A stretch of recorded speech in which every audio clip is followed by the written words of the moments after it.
Madame, monsieur, que feriez-vous si vous deviez vacciner votre bébé pour le protéger contre de graves maladies, mais que le vaccin normal, efficace et sûr n'est plus disponible et que le seul produit en vente est un prétendu super vaccin, pas assez testé, et en plus, vaccin contenant des additifs neurotoxiques et peut-être cancérogènes.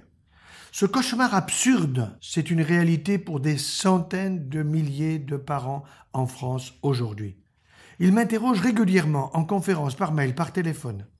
Depuis 2008, les laboratoires ont cessé, sans raison apparente, de commercialiser le vaccin DTP, diphtérie, tétanos, polio. Et depuis septembre 2014, les vaccins tétravalents, diphtérie, tétanos, polio, coqueluche et pentavalents, en ajoutant l'hépatite B, sont en rupture de stock. Les parents qui veulent vacciner leur enfant sont donc obligés de recourir à un super vaccin comme l'Infanrix Hexa, qui contient 3 vaccins non obligatoires en plus du DT polio, de l'aluminium neurotoxique, du formaldéhyde cancérogène probable et reconnu, et des antibiotiques tels que polymyxine B, néomycine, qui ne sont absolument pas nécessaires à la santé du nourrisson et peuvent même lui nuire. Et devinez quoi? Ce vaccin coûte 7 fois plus cher que le classique DTP, désormais introuvable, ça veut dire 40 € au lieu de 6,34. Nous sommes ni plus ni moins dans un schéma de vente forcée et de désinformation du consommateur, a déclaré lors d'une conférence de presse la députée européenne Michèle Rivasi le 24 mars 2015. À qui cela profite? Au laboratoire pharmaceutique, bien évidemment. Mais vous n'êtes pas obligé de vous laisser faire.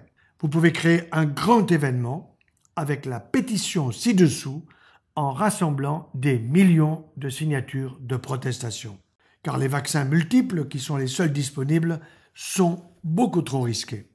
Pratiqués sur des petits de quelques semaines seulement, ils fonctionnent en déclenchant une tempête du système immunitaire dont il est tout à fait normal de redouter les conséquences, aussi bien sur le long terme, avec les maladies auto-immunes, que sur le court terme, avec un choc anaphylactique.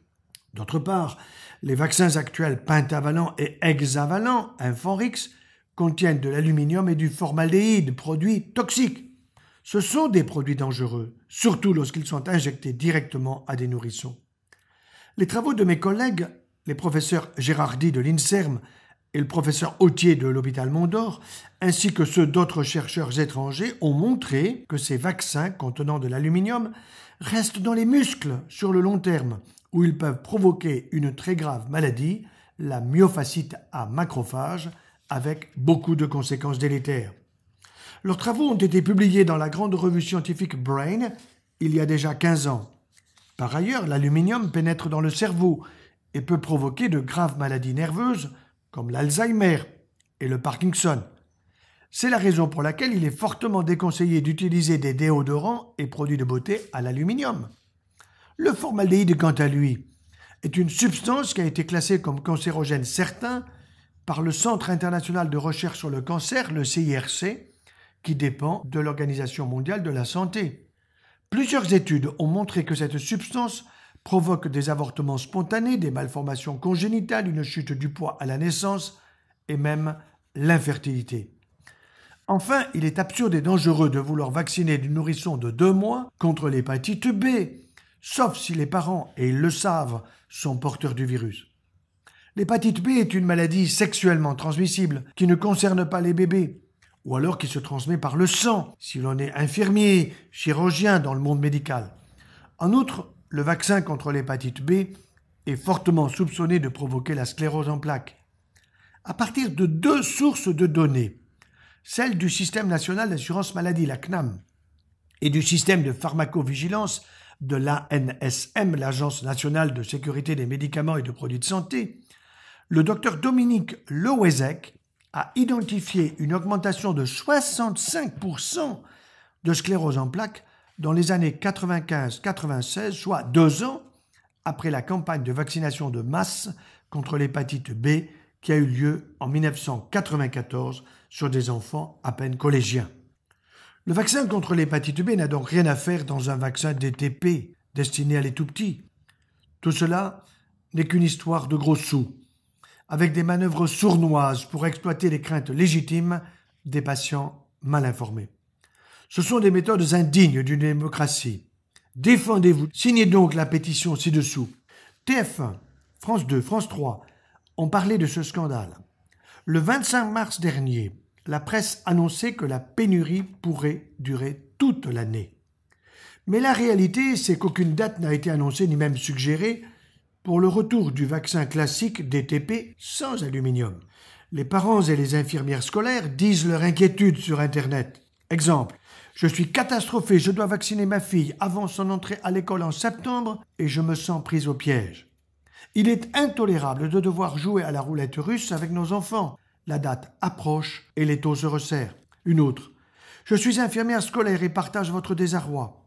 Une autre, le problème est d'une gravité extrême. C'est une désolation inqualifiable. Que fait donc le gouvernement? Ceci est un problème à porter au public, à l'Assemblée, au Sénat. Justement, les autorités sanitaires restent étrangement silencieuses. Elles ne lèvent pas le petit doigt pour faire bouger les choses. Pire, elles condamnent les parents qui choisissent la prudence et préfèrent attendre pour vacciner leur enfant que revienne dans les pharmacies le simple vaccin DTP sans aluminium.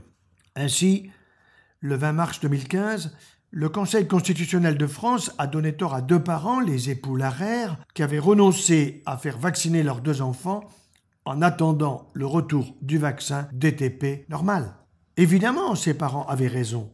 Et tous, tout autant qu'ils sont, les patients qui hésitent s'exposent à des poursuites, sachant que notre code pénal prévoit des peines de 3 750 € d'amende et 6 mois de prison en cas de non-respect des vaccins obligatoires. Si vous ne vous mobilisez pas massivement, cette situation absurde et dangereuse pourrait s'installer et devenir définitive. Signez donc la pétition ci-dessous. De nombreuses personnes sont convaincues que les vaccins sont sûrs. Mais savez-vous que le Code de la santé publique lui-même prévoit des indemnités aux victimes des vaccins obligatoires ou à leurs ayants droit en cas de décès de la personne vaccinée? Cela prouve que vacciner n'est jamais anodin, même avec le simple DTP. Mais notez que l'indemnisation n'est prévue que pour les vaccins obligatoires, à savoir le DTP. Si vous avez un accident avec les vaccins actuellement disponibles qui contiennent d'autres souches, la garantie d'indemnisation ne vaut plus. C'est l'article L3111-9 du Code de la santé publique. On vous dira, vous avez pratiqué un vaccin non obligatoire, c'était donc à vos risques et périls, alors même qu'on ne vous a pas laissé le moindre choix. Ne vous laissez pas faire.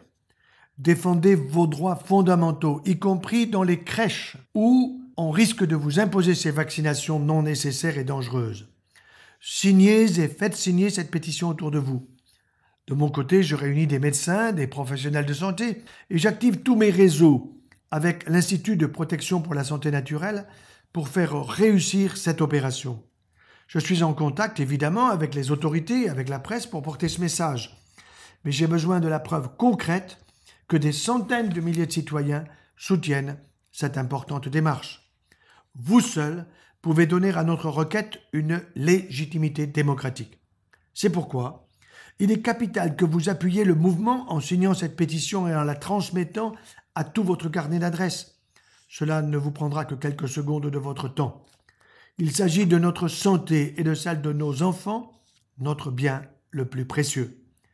Si vous ne faites rien, cette situation ne peut que perdurer. Elle arrange trop de monde. Seule une mobilisation intense des citoyens peut faire revenir le simple vaccin DTP sans aluminium qui permet de vacciner les enfants en limitant les risques au maximum. Je sais déjà que le Conseil national de l'ordre des médecins va réagir contre cette action pour protéger les laboratoires en invoquant la santé de vos enfants. Ce n'est pas ma conception de la médecine et de la santé. Je l'ai d'ailleurs personnellement dit au Conseil de l'ordre de mon département. Mais pour faire contrepoids, il faut absolument un très grand nombre de signatures. Je compte sur vous pour être très nombreux à signer cette pétition qui sera envoyée évidemment au président de la République. Bien à vous tous, à bientôt.